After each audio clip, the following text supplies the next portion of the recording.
Assalamualaikum warahmatullahi wabarakatuh. Perkenalkan, nama saya Khalifah Naswa dari Prodi Penyuluhan Pertanian.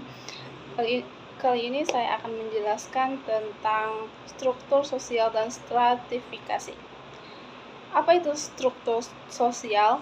Struktur sosial adalah hubungan yang terbentuk dalam masyarakat yang menunjukkan bagaimana individu dan masyarakat berinteraksi dan berperan dalam kehidupan sosial. Struktur sosial mencakupi 1. Institusi. Institusi itu berupa pendidikan, agama, keluarga, dan lain-lain. Kedua, norma dan nilai. Norma dan nilai adalah yang memandu perilaku tersebut. Ketiga, ada peran sosial seperti petani, nelayan, dan buruh tani. Selanjutnya, apa itu stratifikasi sosial? Stratifikasi sosial adalah pengelompokan masyarakat ke dalam lapisan atau strata berdasarkan beberapa faktor. 1. Institusi. Institusi merupakan pekerjaan atau pendapatan. Kedua, status sosial. Status sosial mencakup pekerjaan atau pendidikan. Ketiga ialah kekuasaan politik. Kekuasaan politik di sini contohnya seorang kepala desa yang tentunya dapat memutuskan pembagian bantuan dari pemerintah. Ia bisa saja memberi bantuan tersebut kepada orang yang dia kenal, orang terdekat, tetangga, atau keluarganya sendiri bahkan. Selanjutnya, ciri-ciri struktur sosial pedesaan. 1. Kesederhanaan dalam hubungan sosial. Di desa, hubungan antar warga cenderung lebih sederhana dan langsung. Mereka saling mengenal satu sama lain dengan baik, bahkan sering terlibat dalam kegiatan sehari-hari seperti kerja bakti, gotong royong, atau acara adat. Tidak banyak pembagian sosial yang rumit dan lebih bersifat informal.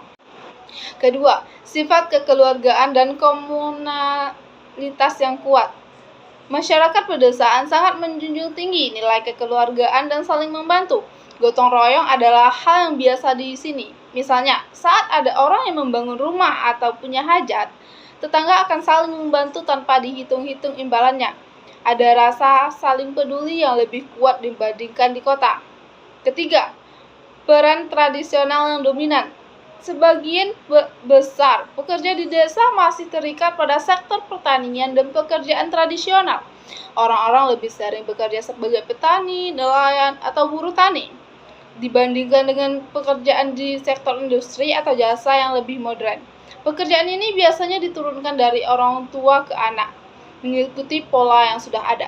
Yang keempat, kepercayaan pada adat dan tradisi. Di pedesaan, adat dan tradisi masih sangat dihargai. Keputusan-keputusan penting seringkali melibatkan tokoh adat atau orang yang lebih tua, seperti dalam musyawarah desa atau upacara adat. Tradisi ini membantu menjaga keharmonisan dan menjadi pedoman dalam kehidupan sehari-hari. Yang kelima, mobilitas sosial yang terbatas. Di desa, jarang sekali seseorang bisa mengubah status sosial secara drastis. Misalnya dari seorang buruh tani ke pengusaha sukses. Hal ini karena terbatasnya kesempatan pendidikan, modal, atau pelatihan keterampilan. Jadi, orang-orang cenderung tetap berada di lapisan sosial yang sama sepanjang hidupnya. Adapun berikutnya adalah faktor yang mempengaruhi stratifikasi sosial di pedesaan. 1. Pendapatan dan kekayaan. Pendapatan utama berasal dari hasil pertanian dan pekerjaan tidak tetap. Ketimpangan kekayaan yang besar antara petani kaya dan petani miskin. Kedua, pendidikan. Pendidikan di daerah pedesaan seringkali terbatas dan menjadi faktor pembatas untuk perbaikan status sosial. Ketiga, ada pekerjaan. Pekerjaan sering terikat pada sektor pertanian dan agraris. Terdapat perbedaan status sosial berdasarkan jenis pekerjaan, seperti petani, buruh tani, atau pedagang. Adapun jenis stratifikasi sosial di pedesaan, antara lain 1. Stratifikasi ekonomi. Petani kaya versus petani miskin. Perbedaan dalam akses terhadap teknologi pertanian, alat, dan modal. Kedua, stratifikasi berdasarkan pendidikan. petani dengan pendidikan lebih rendah versus petani dengan pendidikan lebih tinggi. Ketiga, stratifikasi berdasarkan status sosial. Tokoh adat, nenek atau nenek mama yang memiliki posisi tinggi di masyarakat dibandingkan dengan buruh tani. Adapun dampak stratifikasi sosial di pedesaan. 1. Ketimpangan akses terhadap sumber daya. Perbedaan dalam akses terhadap lahan, modal, pendidikan, dan peluang pekerjaan.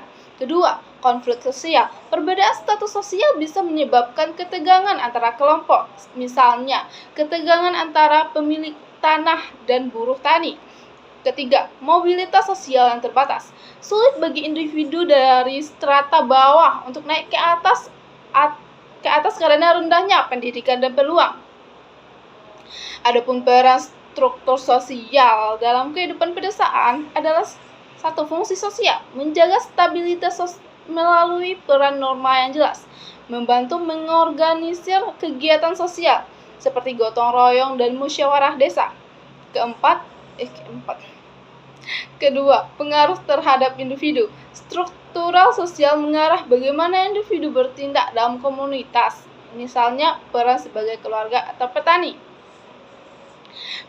Sekian saja yang dapat saya sampaikan. Mohon maaf kalau ada salah kata. Saya akhiri dengan Assalamualaikum warahmatullahi wabarakatuh.